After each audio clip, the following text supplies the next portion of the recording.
안녕하세요, 여러분. 오늘은 정말 중요한 이야기를 들려드리려고 합니다. 특히 60대 이상 어르신들께서 해외여행을 계획하고 계시다면 끝까지 꼭 들어주셨으면 좋겠습니다. 얼마 전 실제로 있었던 일입니다. 70대 초반의 김영수 씨 가명입니다만 평생 모은 돈으로 아내와 함께 유럽 여행을 떠났습니다.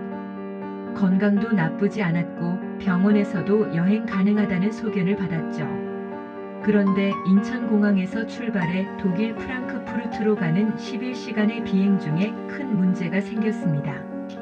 비행기가 이륙한 지 7시간쯤 지났을 때였습니다. 김 씨는 갑자기 왼쪽 다리에 심한 통증을 느꼈습니다. 처음엔 오래 앉아 있어서 그런가 보다 생각했죠. 하지만 시간이 지날수록 통증은 더 심해졌고 다리가 부어오르기 시작했습니다. 식은땀이 나고 숨쉬기도 힘들어졌습니다. 다행히 비행기에 의사가 타고 있었고 즉시 응급처치를 받았습니다. 김 씨는 심부정맥혈전증, 일명 이코노미 클래스 증후군으로 판정받았습니다. 비행기가 프랑크푸르트에 착륙하자마자 구급차로 병원으로 실려갔고 한 달 넘게 독일 병원에 입원해야 했습니다. 치료비만 수천만 원이 들었습니다. 이게 남의 일 같으신가요? 절대 그렇지 않습니다. 여행사에서 일하는 제 지인의 말에 따르면 이런 일이 생각보다 훨씬 자주 일어난다고 합니다. 특히 60대 이상 고령 여행객들에게 말이죠. 그런데 왜 여행사들은 이런 이야기를 적극적으로 하지 않을까요? 사실 여행사 입장에서는 민감한 문제입니다. 고령 여행객들에게 건강 위험을 너무 강조하면 여행 자체를 포기할 수 있으니까요. 하지만 여러분의 안전을 위해서는 반드시 알고 계셔야 할 내용들입니다. 그 장거리 비행이 우리 몸에 미치는 영향. 먼저 장거리 비행이 우리 몸에 어떤 영향을 미치는지부터 알아보겠습니다. 비행기 안은 일반적인 환경과 매우 다릅니다. 기압은 해발 500m 산 위와 비슷한 수준으로 낮아집니다. 산에 올라가 본 분들은 아시겠지만 숨쉬기가 조금 힘들어지죠. 또한 기내 습도는 20% 이하로 떨어집니다. 사막보다도 건조한 환경입니다. 우리가 일반적으로 쾌적하다고 느끼는 습도가 4060%인 것을 생각하면 얼마나 건조한지 아시겠죠? 이런 환경에 10시간 이상 노출되면 우리 몸에는 여러 가지 변화가 생깁니다. 가장 먼저 탈수 증상이 옵니다. 건조한 공기 때문에 피부와 점막을 통해 수분이 빠르게 빠져나갑니다. 물을 마시지 않으면 혈액이 끈적해지고 이것이 혈전 형성의 첫 단계가 됩니다. 두 번째로 산소 공급이 줄어듭니다. 낮은 기압 때문에 혈중 산소 포화도가 떨어지죠. 건강한 젊은 사람에게는 큰 문제가 아니지만 심장이나 폐에 질환이 있는 고령자에게는 심각한 문제가 될 수 있습니다. 세 번째, 오랜 시간 같은 자세로 앉아 있으면 하체 혈액순환이 나빠집니다. 특히 이코노미석의 좁은 공간에서는 더욱 심각합니다. 중력 때문에 피가 다리 쪽으로 몰리는데 움직이지 않으면 그 피가 심장으로 돌아가지 못합니다. 실제로 한 연구 결과를 보면 4시간 이상 비행 시 정맥혈전증 발생 위험이 2배로 증가한다고 합니다. 8시간 이상이면 위험은 더욱 높아지죠. 60대 이상이거나 기저질환이 있으면 위험은 몇 배로 올라갑니다. 그 약 복용, 절대 잊으면 안 되는 이유. 이제 본격적으로 약 이야기를 해보겠습니다. 평소 복용하는 약이 있으신 분들, 집에서는 하루 한두 번 먹으면 되니까 별로 신경 쓰지 않으셨을 겁니다. 하지만 해외여행, 특히 장거리 비행에서는 상황이 완전히 달라집니다. 먼저 시차 문제가 있습니다. 유럽이나 미국으로 가면 시차가 7시간에서 15시간까지 차이 납니다. 그럼 약을 언제 먹어야 할까요? 한국 시간 기준으로 먹어야 할까요? 아니면 현지 시간에 맞춰야 할까요? 67세 박미숙 씨의 사례를 말씀드리겠습니다. 박 씨는 고혈압 약을 매일 아침 8시에 복용했습니다. 미국 LA로 여행을 갔는데 시차가 16시간 차이가 났죠. 처음 이틀은 한국 시간 기준으로 약을 먹었습니다. 그런데 현지 시간으로는 오후 4시였어요. 문제는 혈압약은 24시간 지속되는 약이 아니라는 점이었습니다. 약효가 떨어지는 시간에 활동을 많이 하면서 혈압이 급격히 올라갔습니다. 결국 어지러움을 호소하며 현지 응급실에 실려갔고 혈압이 19만 110까지 올라가 있었습니다. 의사는 말했습니다. 왜 약을 제 시간에 안 드셨어요? 박 씨는 억울했죠. 약을 먹긴 먹었으니까요. 하지만 시차를 고려하지 않아서 생긴 문제였습니다. 혈압약뿐만이 아닙니다. 당뇨약은 더욱 복잡합니다. 식사 시간과 연동되어 있기 때문이죠. 인슐린 주사를 맞는 분들은 더욱 조심해야 합니다. 비행기 안에서 식사 시간이 불규칙해질 수 있고 그에 맞춰 약 복용 시간도 조절해야 합니다. 심장약을 복용하시는 분들도 주의가 필요합니다. 특히 혈액순환 개선제나 항응고제를 복용 중이라면 비행 전후로 복용량을 조절해야 할 수도 있습니다. 반드시 출발 2주 전에는 주치의와 상담해야 합니다. 기내 반입 약물, 이것만은 꼭 챙기세요. 여행 준비하실 때 약은 어떻게 챙기시나요? 대부분 캐리어에 넣으시죠?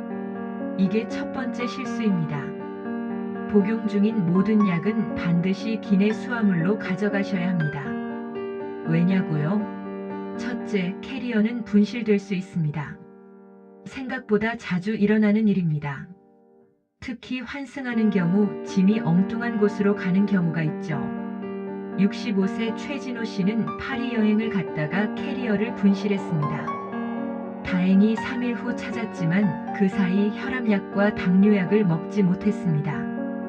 현지에서 약을 구하려 했지만 처방전이 없어서 불가능했고 응급실에 가서야 겨우 3일치 약을 받을 수 있었습니다. 둘째, 화물칸의 온도 문제입니다. 비행기 화물칸은 영하 20도까지 내려갈 수 있습니다. 일부 약물은 얼면 효과가 떨어지거나 변질될 수 있습니다. 특히 인슐린이나 일부 생물학적 제제는 온도에 매우 민감합니다. 그럼 기내 수화물로 약을 가져갈 때 어떻게 준비해야 할까요? 첫째, 처방전 사본을 반드시 준비하세요. 영문 처방전이면 더 좋습니다. 약 이름, 복용량, 복용 목적이 명시되어 있어야 합니다. 일부 국가에서는 특정 성분이 포함된 약물의 반입을 제한하기도 합니다. 둘째, 약은 원래 용기에 담아가세요. 약봉지에서 꺼내서 다른 통에 담으면 안 됩니다. 세관에서 문제가 될 수 있고 약을 구별하기도 어렵습니다. 셋째, 여행 기간보다 최소 일주일 더 먹을 수 있는 양을 준비하세요. 예상치 못한 일정 변경이나 귀국 항공편 취소 등에 대비하는 겁니다. 넷째, 액체 약물이나 주사제는 100ml 이하로 포장하거나 의사소견서를 지참하세요. 인슐린이나 응급약물은 예외가 인정되지만 서류가 있으면 검색대 통과가 훨씬 수월합니다. 비행 전 의사와 꼭 상담해야 할 것들. 이제 비행 전 의사 상담에 대해 말씀드리겠습니다. 많은 분들이 나는 건강해라고 생각하고 상담을 건너뛰십니다. 하지만 60대 이상이라면 특히 장거리 비행을 앞두고 있다면 반드시 주치의와 상담하셔야 합니다. 상담 시 꼭 확인해야 할 내용들이 있습니다.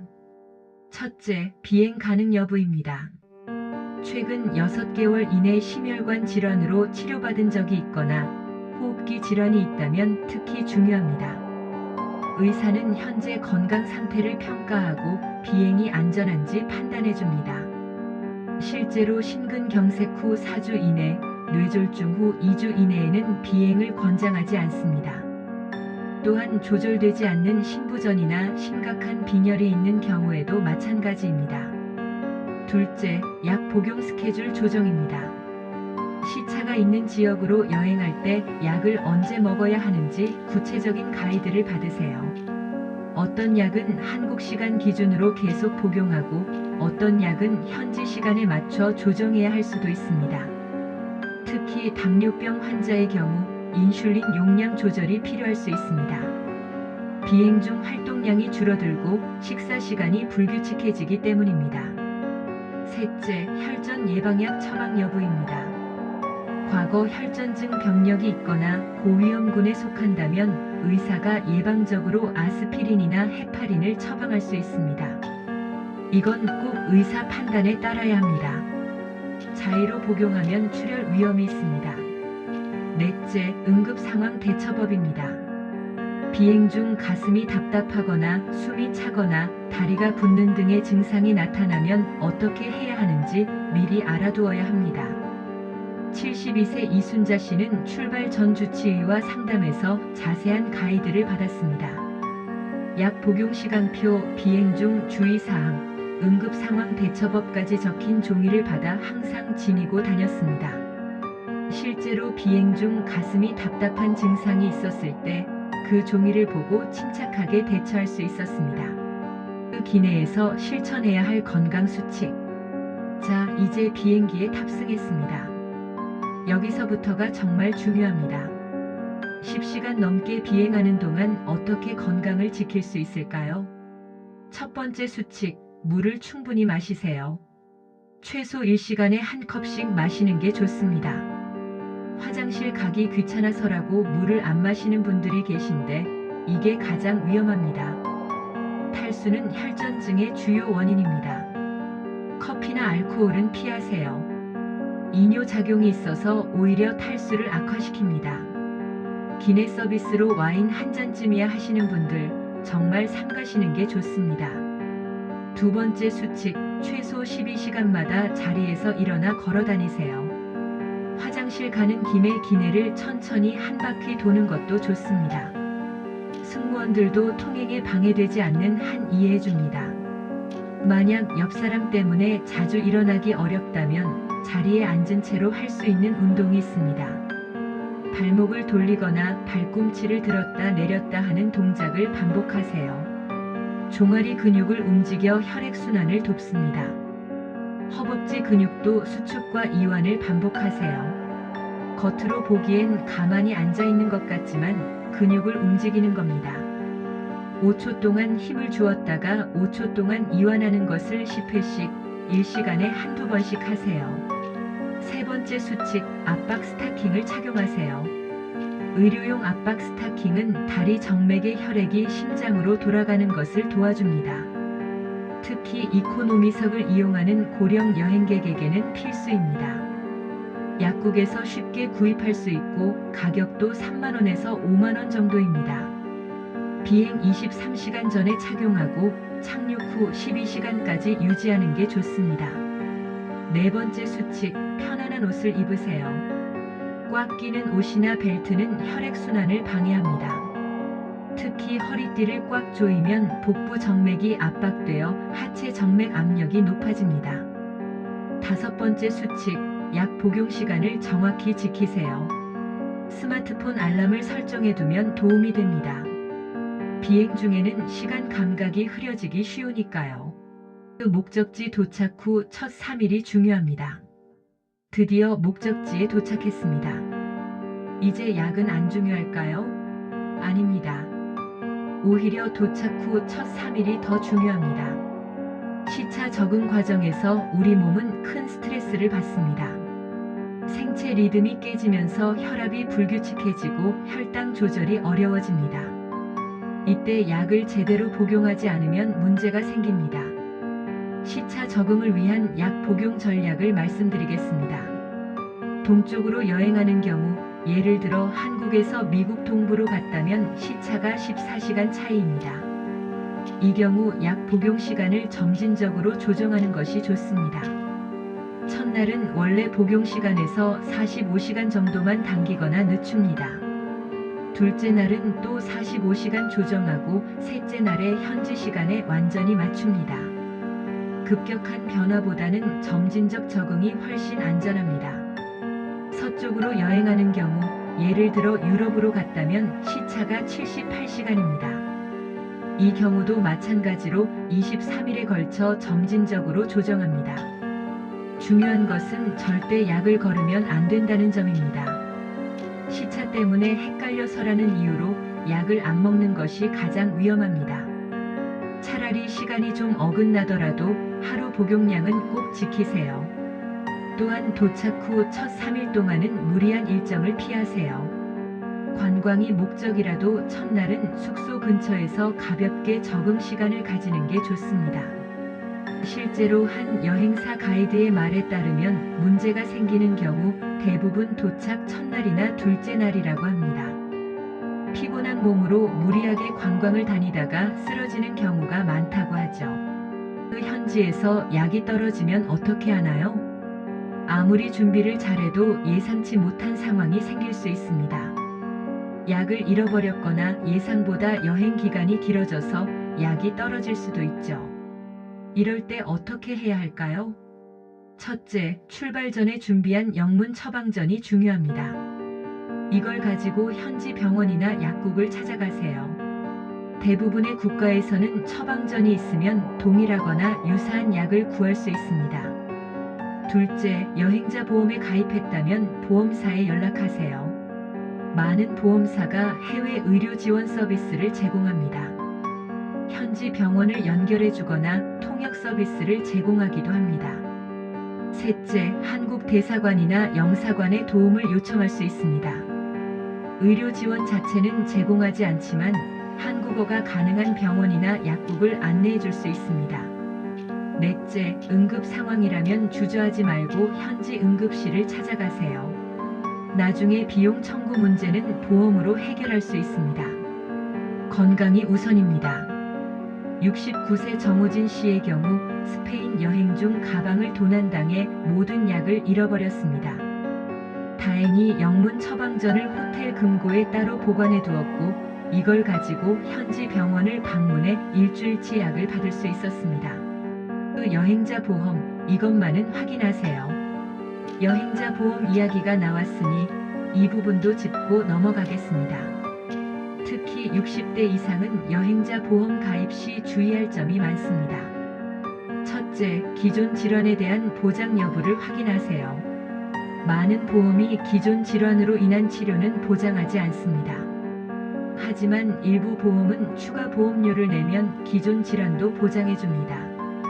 예를 들어 고혈압 환자가 여행 중 혈압이 급상승해서 응급실에 갔다면 이게 보장되는지 안 되는지는 보험 약관에 달려 있습니다. 둘째, 보장 한도를 확인하세요.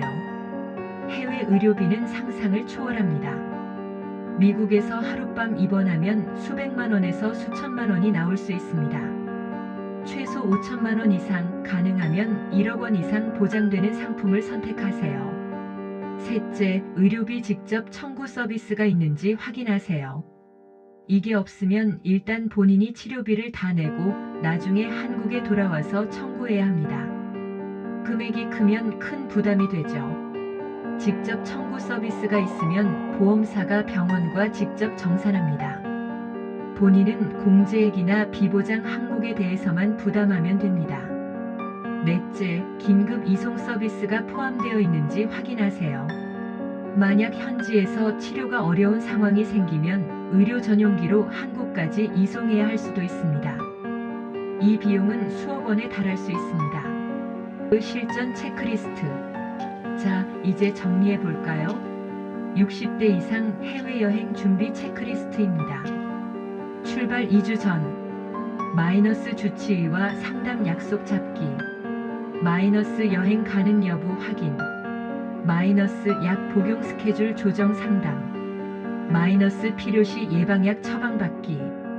마이너스 영문 처방전 발급받기. 마이너스 여행자 보험 가입 및 약관 확인. 출발 1주 전. 마이너스 약 수량 확인 여행 기간 일주일분. 마이너스 약을 원래 용기에 담기.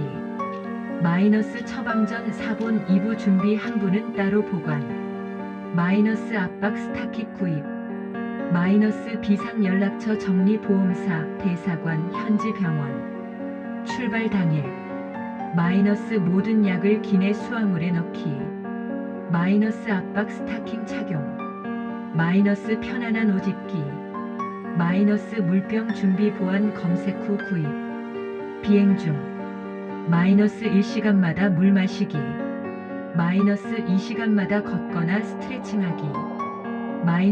약 복용 알람 설정하고 지키기. 알코올과 카페인 피하기. 도착 후 첫 3일간 무리한 일정 피하기. 약 복용 시간 점진적으로 조정하기. 충분한 수분 섭취와 휴식.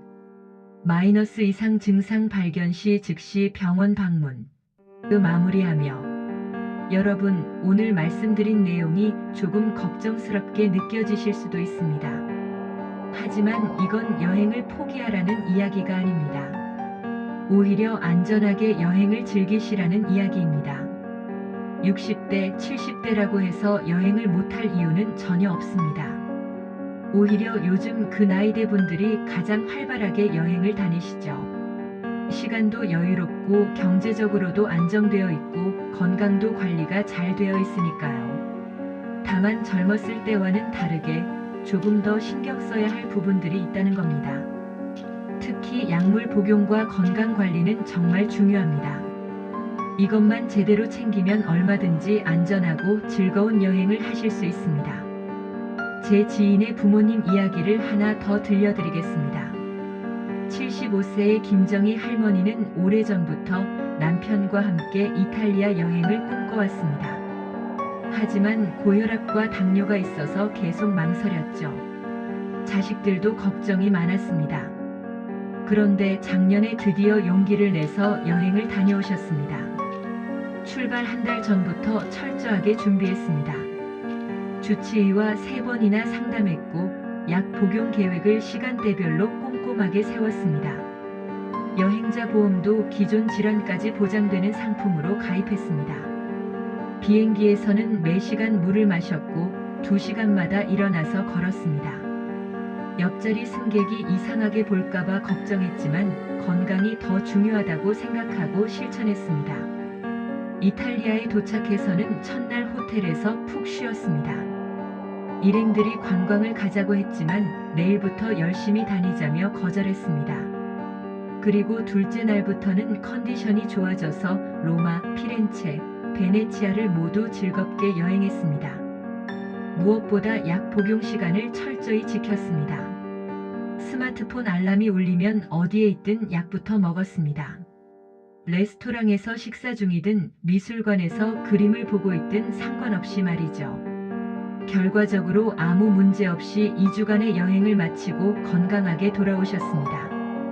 김 할머니는 지금도 그때 사진을 보며 행복해하십니다. 그리고 말씀하시죠. 준비만 잘하면 나이는 숫자일 뿐이에요. 그 동반자가 있다면 더욱 안전합니다. 혼자 여행하시는 것보다는 가족이나 친구와 함께 가시는 게 훨씬 안전합니다. 특히 건강에 문제가 있을 때 옆에서 도와줄 사람이 있으면 큰 힘이 됩니다. 동반자가 알아야 할 사항들도 있습니다. 첫째, 함께 가는 사람에게 복용하는 약의 종류와 용도를 알려주세요. 응급 상황이 생겼을 때 의료진에게 정확한 정보를 전달할 수 있어야 합니다. 우리 아버지가 무슨 약을 드시는지 잘 모르겠어요 라고 말하는 가족들이 의외로 많습니다.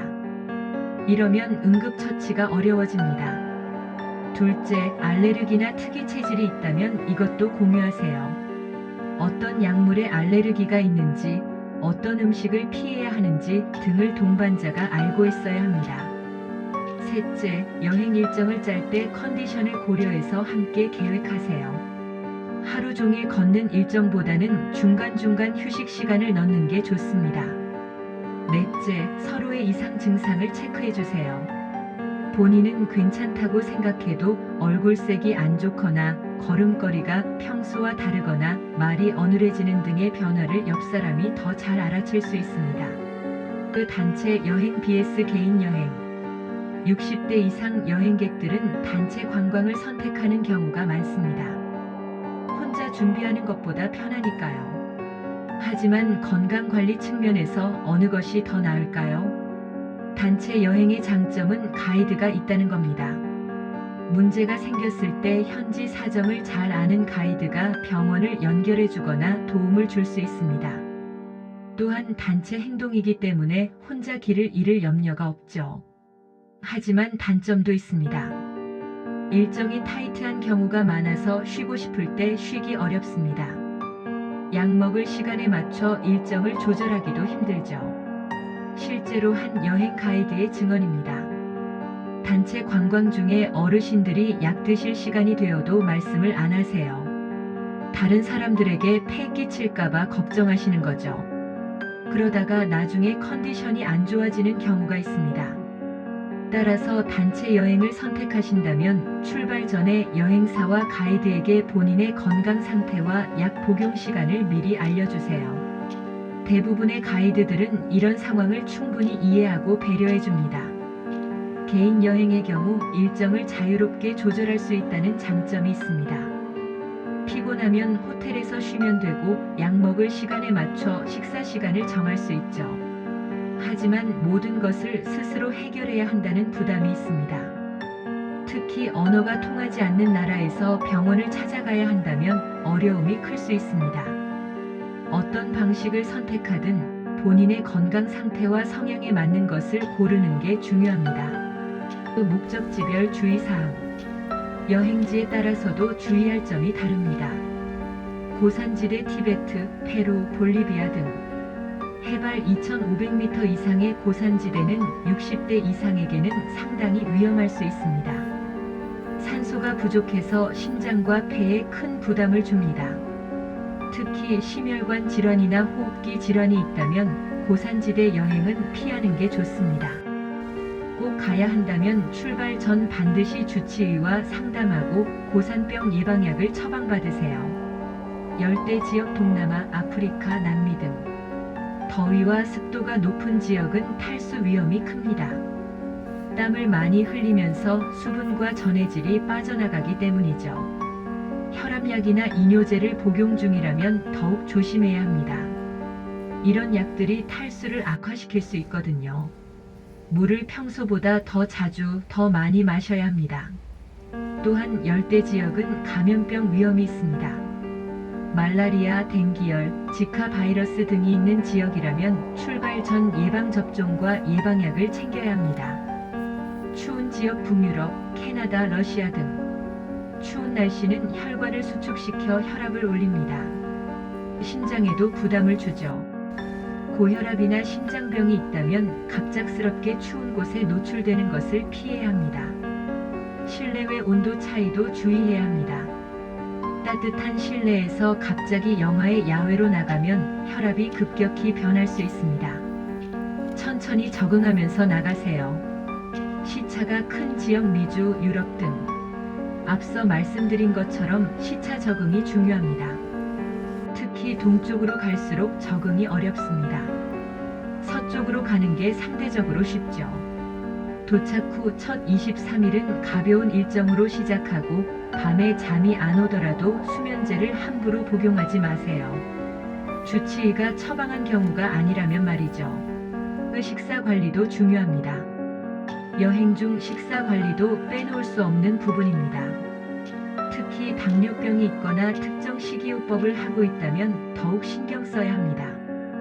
첫째, 식사 시간을 최대한 규칙적으로 유지하세요. 관광에 정신이 팔려 식사를 거르면 안 됩니다.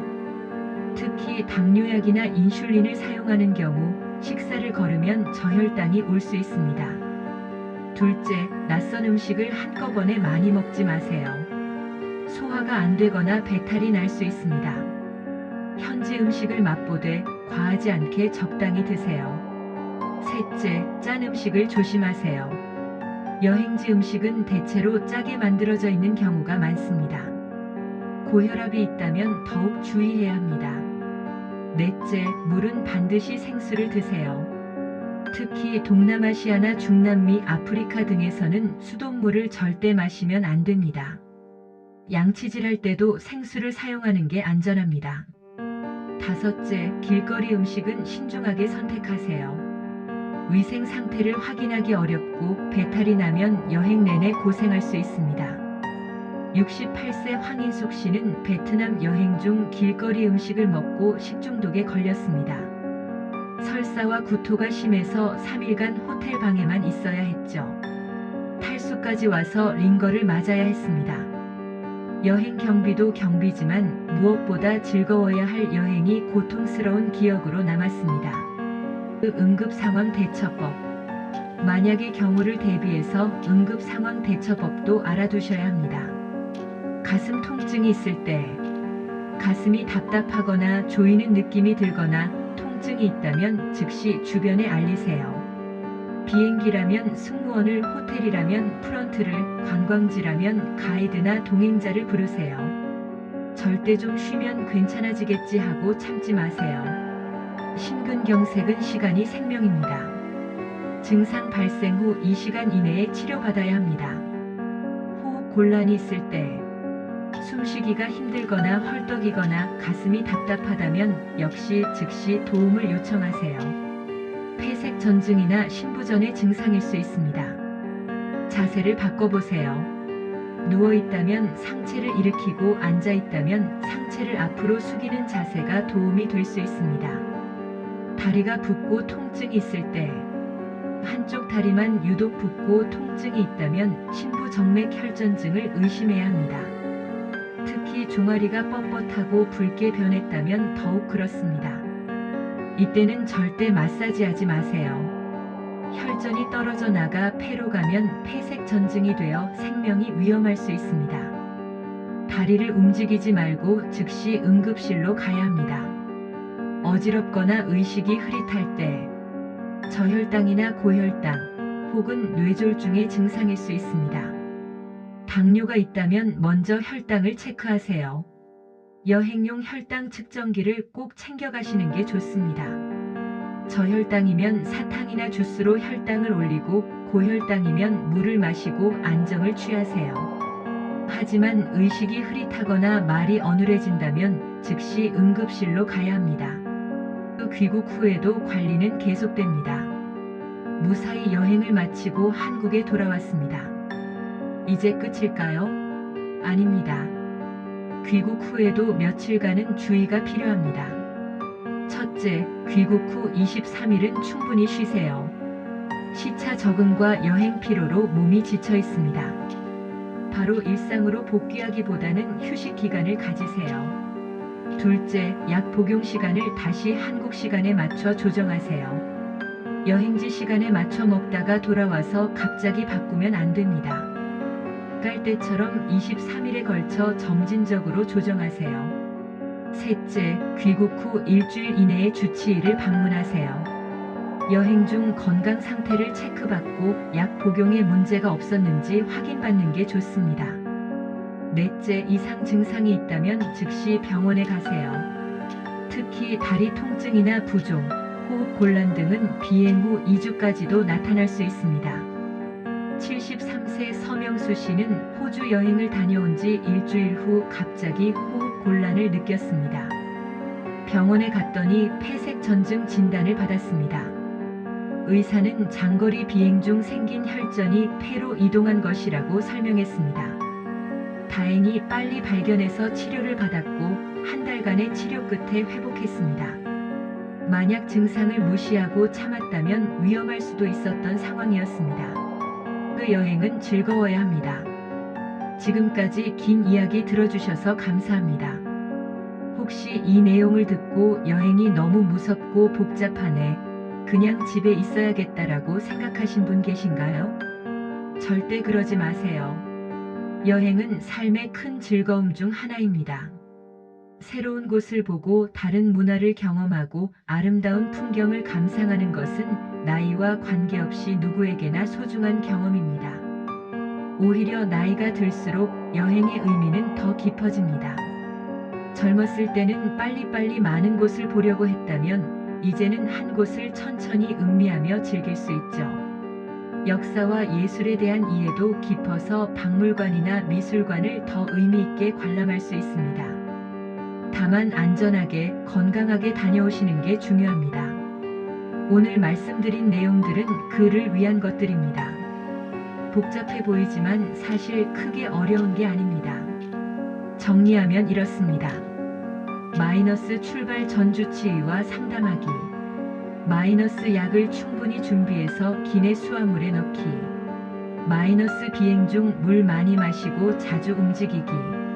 마이너스 약 복용 시간 철저히 지키기. 마이너스 무리한 일정 피하고 충분히 쉬기. 마이너스 이상 증상 있으면 즉시 병원 가기. 이것만 지키면 됩니다. 어렵지 않죠? 실제 성공 사례들. 마지막으로 성공적으로 여행을 다녀온 분들의 이야기를 더 들려드리겠습니다. 76세 이영희 할머니는 뉴질랜드를 다녀오셨습니다. 고혈압과 당뇨 그리고 협심증까지 있는 상태였지만 철저한 준비 끝에 무사히 여행을 마쳤습니다. 할머니는 출발 한 달 전부터 준비를 시작했습니다. 주치의와 3번 상담하고 심장 상태를 정밀 검사받았습니다. 약 복용 스케줄을 시간대별로 정리한 표를 만들었고 영문 처방전도 2부를 준비했습니다. 비행기에서는 매시간 알람을 맞춰두고 물을 마셨습니다. 압박 스타킹을 착용하고 이 시간마다 기내를 걸어 다녔습니다. 승무원들도 사정을 알고 협조해줬습니다. 뉴질랜드에서는 느긋한 일정으로 여행했습니다. 하루에 한두 곳만 보고 오후에는 호텔에서 쉬었습니다. 현지 음식도 조심스럽게 선택해서 먹었습니다. 결과적으로 아무 문제 없이 2주간의 여행을 즐겼습니다. 할머니는 인생에서 가장 행복한 2주였다고 말씀하십니다. 그리고 이제 다음 여행지로 스페인을 고려 중이시랍니다. 71세 박철수 할아버지는 아내와 함께 크루즈 여행을 다녀오셨습니다. 크루즈는 고령 여행객에게 좋은 선택입니다.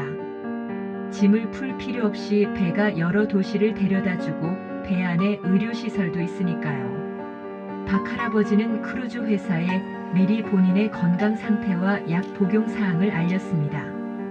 배 안 의료진도 이를 파악하고 있었고 만약의 경우에 대비할 수 있었습니다. 식사도 크루즈에서 제공하는 메뉴 중 건강식을 선택할 수 있었습니다. 저염식, 당뇨식 등 특별 메뉴를 요청할 수 있거든요. 결과적으로 지중해 10일 크루즈를 아무 문제 없이 즐겼고 너무 좋아서 다음 해에도 또 크루즈를 예약했습니다. 그 가족들에게 드리는 당부. 이 영상을 보시는 분 중에는 직접 여행을 계획하시는 어르신도 계시겠지만 부모님의 여행을 걱정하는 자녀분들도 계실 겁니다. 자녀분들께 당부드립니다. 부모님이 여행 가시겠다고 하실 때 무조건 말리지 마세요. 나이도 있으신데 무슨 여행이에요? 집에서 편히 계세요 라는 말은 부모님의 마음을 아프게 합니다. 대신 안전하게 다녀오실 수 있도록 도와드리세요. 병원 예약을 잡아드리고 여행자 보험을 알아봐드리고 약 챙기는 것을 확인해드리세요. 가능하다면 함께 가세요. 부모님과 함께하는 여행은 나중에 정말 소중한 추억이 됩니다. 특히 부모님이 고령이시라면 함께 여행할 수 있는 시간이 그리 많지 않을 수 있습니다. 함께 갈 수 없다면 자주 연락하세요. 하루에 한두 번씩 전화나 메시지로 안부를 확인하세요. 부모님도 안심하시고 혹시 문제가 생겨도 빨리 대처할 수 있습니다. 마지막 당부 말씀. 여러분, 오늘 말씀드린 내용이 많았습니다. 한 번에 다 기억하기 어려우실 수 있으니 이 영상을 저장해 두시고 여행 전에 다시 한번 보시길 권합니다. 가장 중요한 것만 다시 한번 강조하겠습니다. 첫째, 여행 전 주치의와 상담은 필수입니다. 이건 선택이 아닙니다. 반드시 하셔야 합니다. 둘째, 약은 충분히 준비하고 반드시 기내 수화물에 넣으세요. 캐리어에 넣으면 안 됩니다. 셋째, 비행 중 수분 섭취와 움직임을 잊지 마세요. 이코노미 클래스 증후군은 예방이 가능합니다. 넷째, 약 복용 시간을 철저히 지키세요. 시차 때문에 헷갈리더라도 하루 복용량은 꼭 지키세요. 다섯째, 무리하지 마세요. 피곤하면 쉬고 힘들면 일정을 줄이세요. 건강이 최우선입니다. 여러분, 나이는 숫자일 뿐입니다. 60대, 70대, 80대라도 건강만 허락한다면 얼마든지 세계를 여행할 수 있습니다. 다만 젊었을 때와는 조금 다른 준비가 필요할 뿐이죠. 오늘 말씀드린 내용들을 잘 준비하시고 안전하고 즐거운 여행 다녀오시기 바랍니다. 그리고 돌아오셔서 아름다운 여행 이야기를 주변 분들과 나누시길 바랍니다. 건강하고 행복한 여행 되세요. 감사합니다.